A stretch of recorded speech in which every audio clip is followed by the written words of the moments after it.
Olá a todos os ouvintes, bem-vindos ao Rapcast Brasil, o podcast da Rap Science.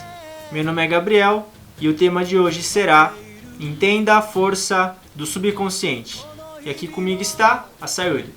Olá Gabriel, olá a todos, meu nome é Sayuri, eu sou membro aqui da Rap Science e sejam todos bem-vindos a mais um episódio. Valeu, Sá.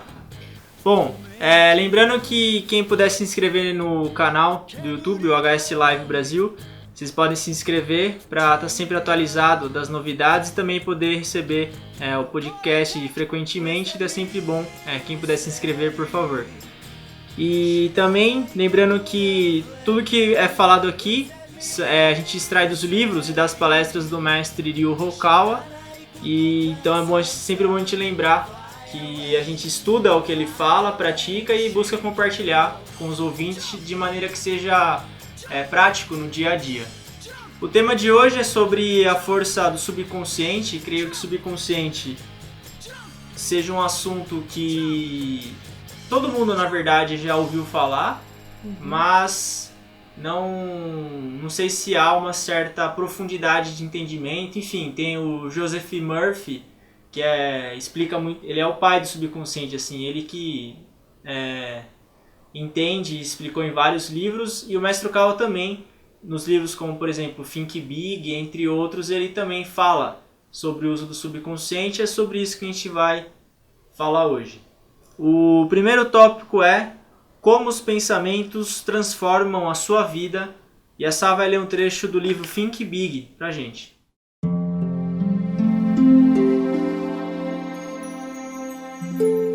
Os pensamentos são como a chuva. A diferença está no fato de que a chuva pode molhar somente a superfície ou penetrar até chegar aos lençóis subterrâneos. Assim como a chuva, que se mistura às águas subterrâneas, quando as ideias se infiltram no subconsciente, elas passam a influenciar profundamente a vida da pessoa. Daí a importância daquilo que se infiltra até as profundezas da mente de uma pessoa. Tudo aquilo que gostamos de ler repetidas vezes, em que pensamos com frequência, que aprendemos, acaba se transformando nos nossos próprios pensamentos. Ok, valeu, Sá. Bom, então a questão do pensamento, mas não só o pensamento cotidiano, aquilo que a gente pensa o dia todo, mas principalmente o que a gente pensa repetidamente e o que a gente lê repetidamente acaba influenciando o nosso subconsciente.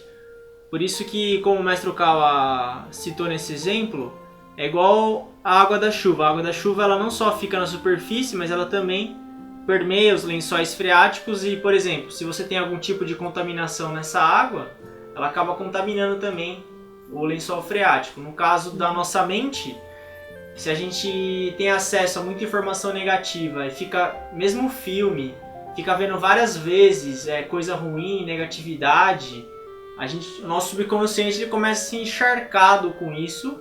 E é assustador que a nossa vida, infelizmente, começa a tomar esse rumo.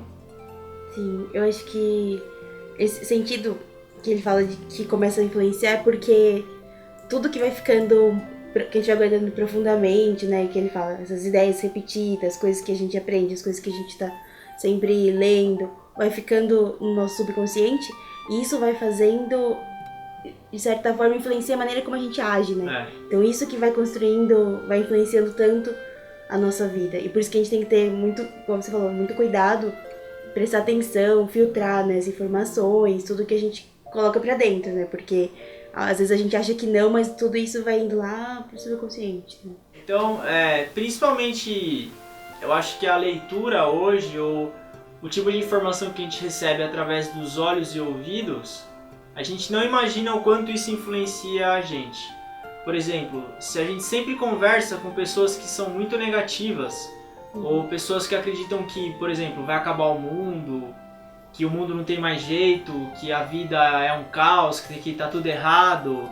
Se a gente lê esse tipo de filosofia ou de pensamento, e a gente conversa com pessoas que vão proporcionar esse tipo de informação pra gente, a gente começa a ser treinado e condicionado a pensar e agir dessa maneira, como você comentou.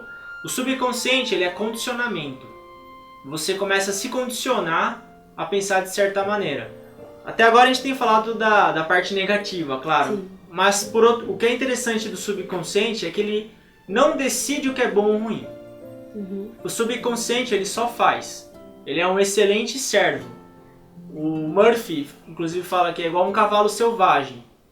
O cavalo selvagem ele faz muito bem, independente do que seja, ele vai fazer muito bem. Seja algo bom ou algo ruim. O subconsciente ele se comporta da mesma forma. Para ele não interessa se é certo ou se é errado. Ele vai fazer. E vai fazer muito bem. Então, se por exemplo a gente quer ter uma vida destrutiva, a gente se considera um inútil, ou a gente acha que a gente não vale nada, se a gente lê esse tipo de pensamento, estuda esse tipo de filosofia, enfim, através de livros ou conversas, e a gente começa a acreditar nisso e pensar nisso repetidas vezes, o seu subconsciente fala, então tá bom, né? Você é um inútil, você é um fracassado, eu vou provar que você tá certo. E ele vai fazer de tudo para que você tenha uma vida destrutiva daí. É verdade, né? Acho que tem até um pedaço que o mestre fala, né? Que chega uma hora que isso passa a virar nossa própria filosofia, né? As coisas que a gente tá todo dia ouvindo, tá todo dia por perto, aos poucos vai virando parte da gente também, né? Então, essa a importância da gente tá sempre de olho, porque às vezes acho que a gente não percebe que as coisas têm tanta influência na gente, né? A gente fala, eu li esse livro aqui, eu vou ver esse filme, mas a gente pensa assim, depois que passou, depois de algum tempo, isso não vai influenciar a minha vida, né? Então, a gente tem que ter cuidado, né? Do que a gente escolhe no dia a dia. Esse escolher, ele vem do racional. É isso que é interessante. A nossa mente, ela tem tanto a parte consciente como a parte subconsciente. Então, se a nossa mente tiver 10 partes, uma parte só é a parte consciente. 9 partes são o subconsciente. Então, 90% da nossa mente é o subconsciente. É ele quem domina a nossa vida. Só que quem toma a escolha, quem faz decisão, é o nosso racional. Por isso que é importante ter um racional bem apurado. Para decidir bom ou ruim, certo ou errado. Por isso que conhecimento é importante, para tomar esse tipo de decisão. Se a gente não consegue definir o que é bom, o que é ruim, certo ou errado, a nossa vida vira um caos. Por exemplo, vai ler um livro, aí você vê o conteúdo do livro, só tem assassinato, crime. Você pode escolher se você vai ler ou não. Sim. É igual o controle da TV. As pessoas falam, na TV só tem coisa ruim. Mas você escolheu ver um canal ruim. Tem N canais na TV. Você pode escolher o canal que você quiser. Você pode escolher não assistir TV. Sim. Então essa escolha não tem quem colocar a culpa. Porque é parte da nossa razão. Sim. E acho que é importante. É lógico que, né, a gente faz essas escolhas, mas também não é assim, uma vez você lê uma coisa ruim, vai... Não. Né, é repetição, tempo. condicionamento. Então, é isso que tá todo dia, é isso que a gente tem que prestar atenção, né? Não é assim, assistir um negócio aqui, pronto, agora eu vou ficar negativo. Mas é essa repetição, é isso que a gente tem que tomar cuidado, né? Sim. O subconsciente é igual você ter uma plantação. Você planta semente, você irriga. Aí ela vai dar frutos depois de bastante tempo. E não é uma coisa que acontece momentânea. Não é igual miojo, que você pega, coloca água quente e ele fica pronto. Não é assim. O subconsciente não é miojo. Ele vai levar muito tempo para ele produzir algum tipo de fruto, algum tipo de resultado. Mas ele faz muito bem o que ele faz. Por exemplo, hoje eu percebo o quanto o filme Rocky Balboa influenciou a minha vida. Porque quando eu era moleque, eu assistia muito aquele filme. Eu assistia várias vezes o Rocky. E o Rocky, ele era um cara que ele era superação, né, meu? Ele era batalhador. E eu sempre tive afinidade por esse tipo de pessoa. Que batalha, que busca se esforçar, que busca melhorar. E eu percebi que parte dessa afinidade veio dos filmes do Rocky. O Chris Gardner, que é A Busca pela Felicidade, ele é a pessoa de verdade é ele, não é o filme é a vida dele. O Will Smith é ele. Ele também é uma pessoa desse tipo. Então, claro, não foi, tem influência da minha personalidade, mas o fato de eu ter visto o Rocky várias vezes, acabou, eu senti que teve esse efeito de ir mudando o meu subconsciente para, graças a Deus, um rumo melhor. Uhum. É verdade, a gente recebe influência de uma certa forma, né? Das coisas que a gente lê, que a gente assiste. Então eu acho que é verdade. Eu tava pensando nisso porque... Mas assim, não tô falando que filme de terror é ruim. Mas, por exemplo, eu tinha um tempo que eu gostava muito... Eu queria assistir filme de terror. É, você? Só que toda vez que eu assistia, depois eu ficava me sentindo mal. Por quê? Eu tava me sentindo assim, angustiada, sabe? Sim. Aí toda vez eu queria assistir, aí eu ia assistir, e depois ficava me sentindo mal. Até o dia que eu percebi assim, acho que isso não tá fazendo bem pra mim. Aí eu parei de assistir. Então eu acho que assim, eu não sei, às vezes a gente insiste. Lá no Dark da Cyber. Mas tipo, as coisas têm influência, né, na gente. Então eu acho que esse que é o papel do racional, né? Tomar esse cuidado. Porque tem uma parte que o mestre até fala assim, pra gente não deixar esses pensamentos, ideias negativas criarem raiz na nossa mente, né? E é o nosso consciente, é o nosso racional que vai ajudar a gente a saber aonde que a gente tem que tomar cuidado. Essa parte aqui tem que cuidar, né? E eu acho que isso que é importante a gente ter na cabeça. Sim. Uma das maneiras também de proteger o nosso racional é abrir a mente e conseguir conversar com vários tipos de pessoas. Uhum. Isso ajuda muito. Você conhecer pessoas que pensam diferente de você conhecer pessoas que são diferentes de você e ouvir as perspectivas de vida delas também. Hoje você não precisa mais viajar para o exterior para você aprender isso. Hoje você tem internet e a gente está no Brasil também, tem vários tipos de pessoas. Então quando você conversa com vários tipos de pessoas, é como se o seu racional ele ficasse mais apurado. Porque você tem é como se fosse um database de informação bem maior. E aí você consegue tomar a decisão com uma perspectiva mais ampla. Essa é uma das grandes maneiras da gente conseguir fortalecer mais o nosso racional. Claro, ler sobre vários tipos de assunto, ter interesse por vários tipos de assunto é legal também. Não fica ali, a limitação é um problema.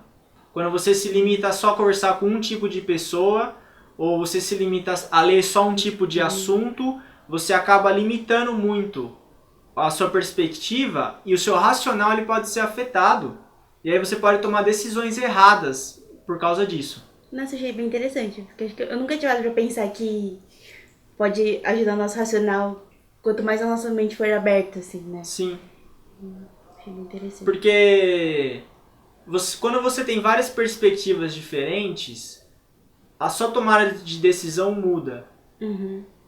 Então o seu racional ele se aprimora também. A chance de você tomar uma decisão certa é melhor. Por isso que quem estuda bastante, conhece vários assuntos, consegue ter um racional mais apurado do que quem só lê um tipo de livro, conversa só com um tipo de pessoa. E aí essa tomada de decisão ela vai acabar afetando o subconsciente daí. Então, principalmente, o Mestre Okawa sempre incentiva a gente a ler o mesmo livro várias vezes.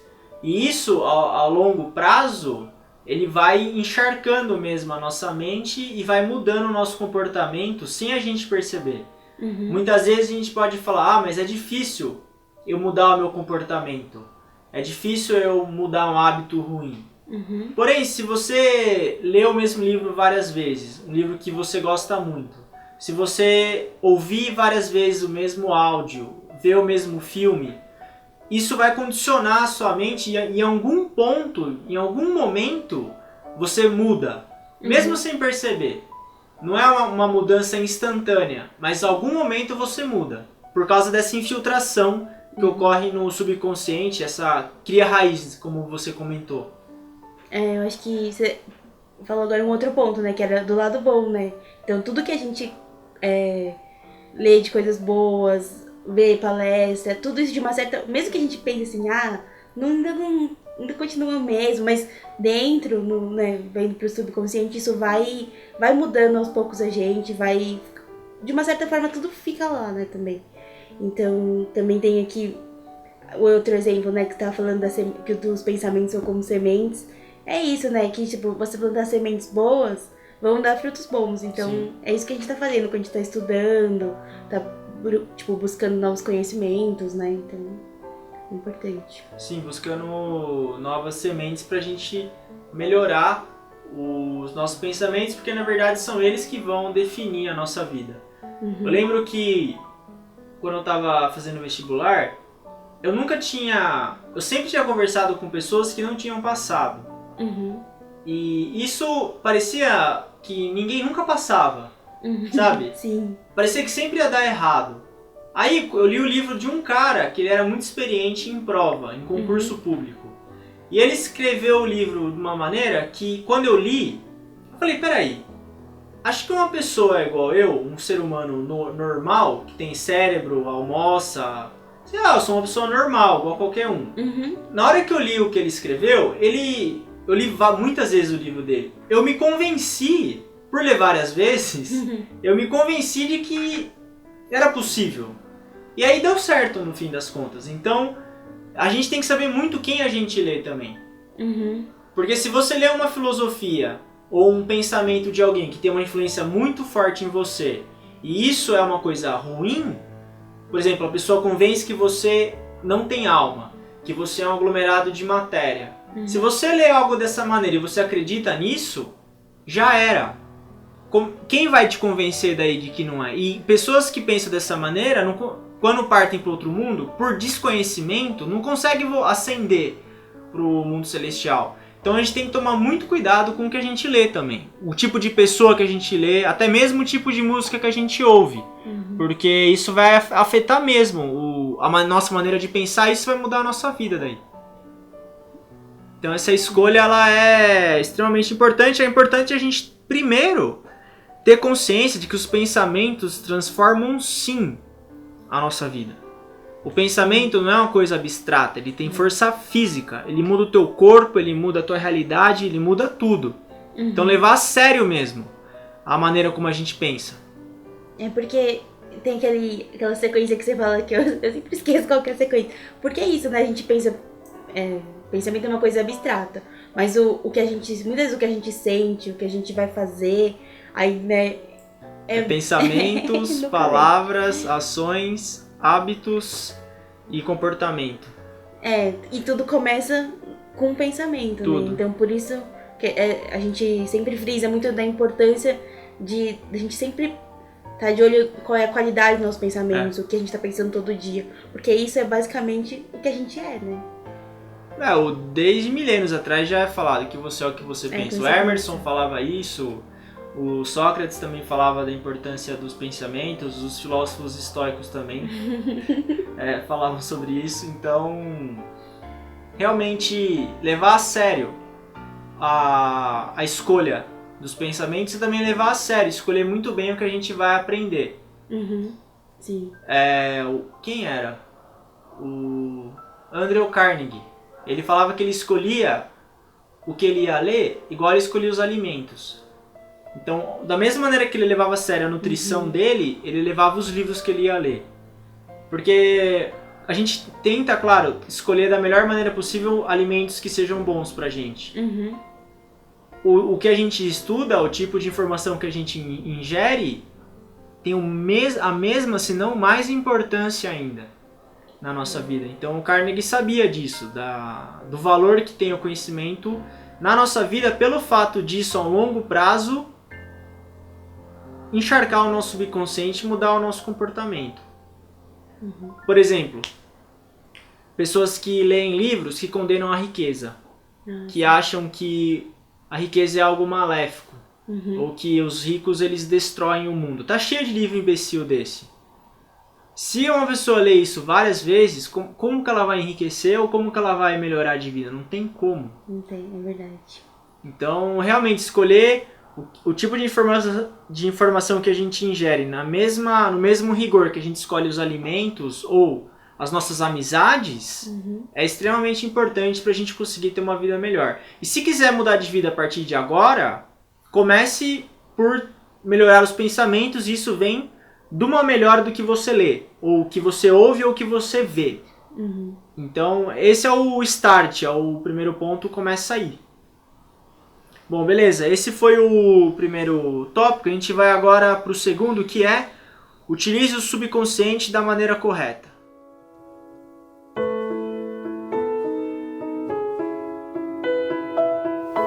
No No entanto, de acordo com as regras da verdade, você atrai para si aquilo que teme. Aquilo que você teme no subconsciente é o que vai atrair. O subconsciente não é capaz de distinguir entre o bem e o mal. Por isso, as coisas com as quais nos sintonizamos no subconsciente são arrastadas para nós. Ok, valeu, Sá.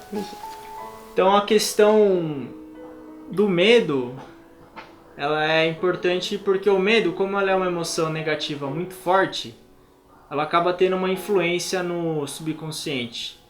Então, se a gente tem muito medo exacerbado de algo, infelizmente a gente pode acabar atraindo esse medo. Então, é importante que a gente tenha uma consciência e um controle maior do nosso medo e saber que ele tem sim um efeito no subconsciente. Assim como a repetição tem um efeito no subconsciente, uma emoção muito forte, ela também pode mudar o subconsciente, tanto felicidade quanto infelicidade.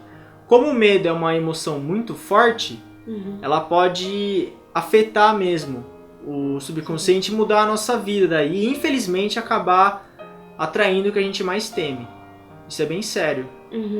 É porque a gente começa a ficar com muito medo de uma coisa, muito preocupado. E é frequente isso, né? Você escutar uma pessoa falando assim, que aconteceu que ela mais tinha medo, que ela mais não queria que acontecesse. E também muito... Lógico que a culpa não é da pessoa, né? Óbvio, mas assim, que a gente... Esses sentimentos que a gente vai gravando, né? No subconsciente. E também a gente vai atraindo, né? Através da sintonia de vibração. Acaba atraindo justamente essas situações pra gente. Então aí você pergunta, mas o que você vai fazer se você tá com medo, né? Aí é interessante, né? Que nesse trecho que a gente pegou, né? Desses pedacinhos, o mestre fala que é importante um coração que crê, porque é difícil combater o medo, né? Porque geralmente o medo é uma coisa, igual você falou, uma emoção muito forte. E aí como a gente faz pra, não sentir medo, né? Sim. Esse trecho foi extraído do livro Meus Amados Atravessem o Vale das Lágrimas, que é um livro que, na verdade, ele só pode ser adquirido dentro dos templos da Rap Science. Então ele fala muito sobre fé. Você acreditar em Deus e acreditar que Deus tem um plano para você. Que mesmo que algo dê errado, você acreditando em Deus, sabendo que você é filho dele, e que Deus é o Cantar e criou o universo, os planetas, ele não criou isso para causar maldade a ninguém. Ele criou isso para o desenvolvimento, para a evolução. Acreditar que a gente está se desenvolvendo, que a gente pode melhorar, você pode fazer uma autossugestão em relação a isso. E quando o medo estiver muito intensificado, reduzir o período de tempo para um dia só. Não precisa ficar... Porque a gente nunca tem medo do que vai acontecer hoje. A gente tem medo do que vai acontecer daqui 3 anos, 4, mês que vem. Dificilmente você morre de medo de hoje. Então, primeiro você acreditar que não existe nenhum tipo de vontade divina de te prejudicar. Não existe esse sentimento dentro do Criador. E crer que, mesmo que algo não esteja bem agora, ela pode melhorar no futuro. Você acreditar nisso é o que vai aproximar isso de você. Então você combate o medo primeiro com a crença, com a fé. E segundo, reduzir nesse período de tempo para você não se preocupar tanto e começar a se ocupar mais e viver um dia de cada vez. Isso você consegue como se fosse um antídoto pro medo. Você joga um antídoto nele e de pouco em pouco, então, ele vai desaparecendo. Você não consegue também eliminar ele de uma hora para outra, mas você consegue ir reduzindo ele ao longo do tempo. Eu acho que a gente ter fé em algo já ajuda bastante, né? Porque a gente não se sente mais sozinho. E eu acho que ter esses pensamentos, tipo, tudo bem, agora talvez seja difícil, eu tô com medo, mas vai melhorar, né? Tipo, amanhã vai ser melhor. Eu acho que ajuda bastante, né? A gente, igual você falou, o medo, a gente sempre tem medo de umas coisas longe que vai acontecer. Então, pensar hoje, né? Acreditar que as coisas vão melhorar, que as coisas já estão melhorando, ajuda bastante. Sim, que o futuro, na verdade, ele depende do que você vai fazer hoje. É uma cadeia de ação e reação. O futuro não é uma coisa tão distante assim. Então é você viver da melhor maneira hoje sem se preocupar tanto, sem ter tanto medo, mas ter boas ações hoje, não deixar o hoje de lado. Porque o problema do medo é esse, quando você é contaminado pelo medo, você deixa de agir bem hoje. E aí você perde o futuro por não conseguir tomar a decisão correta hoje. Mas você vivendo da melhor maneira possível hoje, e repetindo isso várias vezes, você acaba tendo uma vida boa no longo prazo. Eu lembro uma vez que foi feita uma pesquisa no Japão com crianças de 7 a 9 anos. Sabe qual que era o maior medo delas? Qual? Aposentadoria. Gente, aonde? No Japão? No Japão. No Japão. Se elas iam se aposentar ou não. Uma criança de 9 anos com medo da aposentadoria. Quando eu tinha 9 anos, eu nem sabia o que era aposentadoria. Eu comia terra. De novo essa história, faz tempo que eu não falava, Dai, que eu comia terra, vai. Acho que você nunca falou. Claro que eu falei em outros episódios. Acho que não, mas enfim. Bom, enfim. Eu comia terra, meu. Eu não tinha medo da aposentadoria porque eu nem sabia o que ela era. Às vezes esse excesso de informação, ele te deixa meio perturbado. Você começa a pensar coisa que você não precisava pensar. Não é. Pra que você vai ter medo de aposentadoria com 9 anos? 9 anos você não tem nada pra fazer. Você é uma criança, você sei lá o que você faz. Sim. Muitas vezes o medo ele vem disso mesmo, de você saber muita coisa, você ter acesso a muita informação. Então, viver com menos ajuda a ter menos medo também. Você ter uma vida mais simples, acreditando em Deus e fazendo o seu melhor a cada dia, você reduz o seu medo. E aí não precisa ter medo da aposentadoria com 9 anos, enfim. É uma coisa absurda, mas é sério, né? É sério. Enfim, viver de maneira mais simples, acreditando em Deus, de maneira calma. A gente vai falar mais vezes da importância da vida meditativa. Tudo isso contribui para a diminuição do medo. Sim. Ok. A gente vai agora para o último tópico de hoje, que é os efeitos nocivos do vitimismo.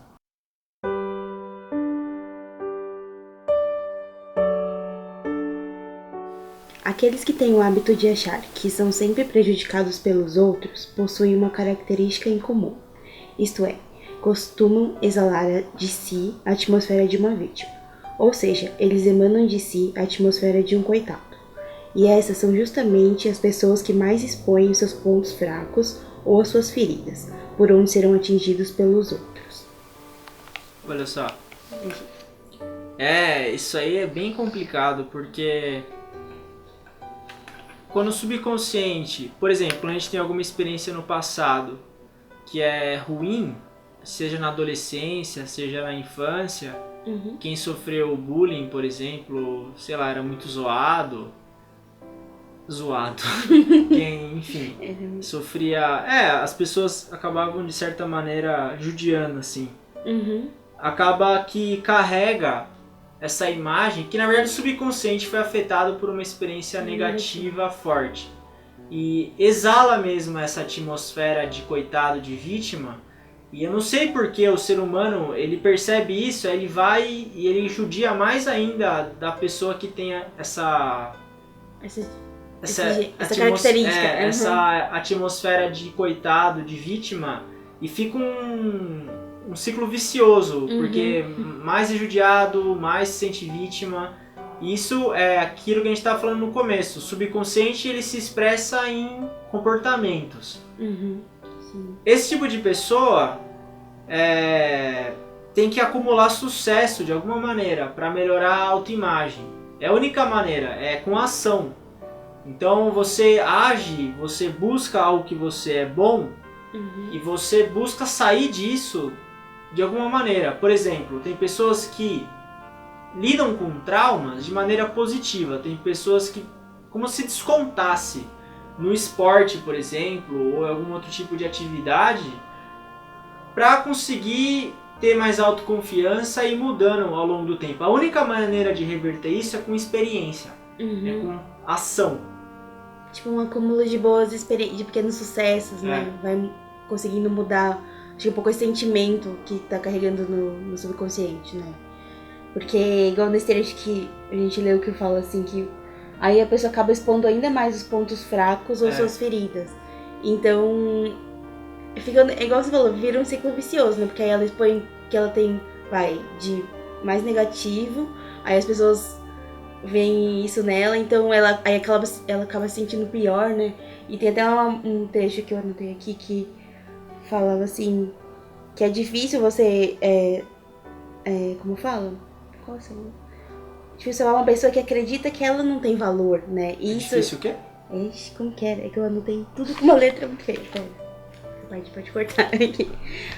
Não a salvação para quem acredita que é uma pessoa sem valor. Quem acredita nisso...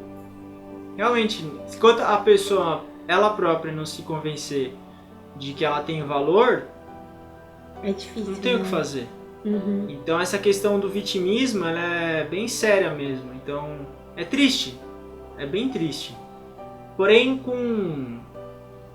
acho que tem uma hora que a pessoa cansa, eu acredito, de ser vítima.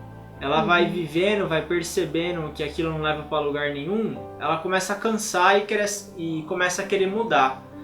Aí você consegue, com acúmulos de pequenos sucessos, ou você buscando ler a vida de pessoas que de certa maneira superaram o mesmo problema, porque você lê pessoas que são felizes é bom.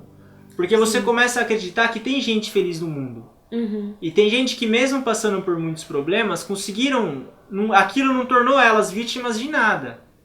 O Norman Vincent Peale é um exemplo disso. Tem N pessoas. O Benjamin Franklin, o Lincoln, enfim, tem vários. Então você começa a entender a vida dessas pessoas, você começa a se inspirar mesmo, entender que os fracassos ou o que a gente passou quando era jovem ou criança não vai definir o resto da nossa vida. Era uma etapa que foi embora e passou, e aí você vai construindo uma autoimagem mais positiva daí. Mas o vitimismo ele tem um efeito muito nocivo no subconsciente, é isso que a gente quer falar. Uhum. É igual você falou de ler esses livros, né, dessas grandes personalidades, porque acho que a gente imagina que a vida deles foram fáceis, né? Já nasceram, né? Que a pessoa tem um grande talento, ou nasceu já numa condição super favorável, e muitas vezes você vai ler, é justamente o contrário, né? As pessoas passaram por muita dificuldade, então acho que a gente vê de que forma elas conseguiram superar essas dificuldades, pode ser motivador pra gente, né? Inspirar a gente também a ver que dá pra gente, às vezes, conseguir sair da situação, né? Então, é interessante. E ler várias vezes também de maneira repetida, o subconsciente ele começa a mudar o comportamento dele.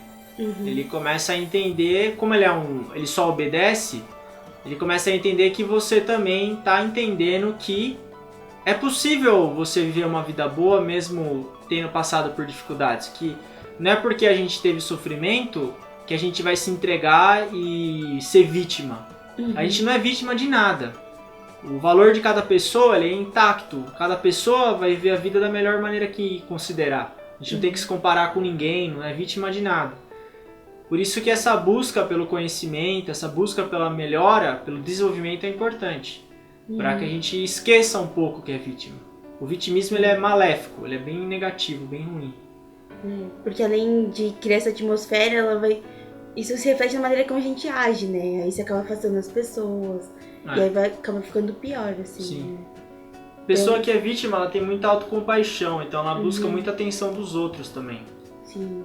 Aí busca atenção de maneiras cada vez piores. Então... Que é uma forma de roubar amor, assim, também, né?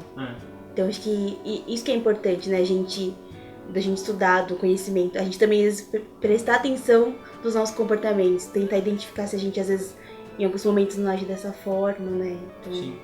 É importante. E o mais importante é saber que é possível mudar isso. Através de condicionamento. De você ter acesso a conhecimentos melhores, bons hábitos, companhias melhores, o que você assiste. Tomar essa decisão racional para você cultivar melhor o seu subconsciente.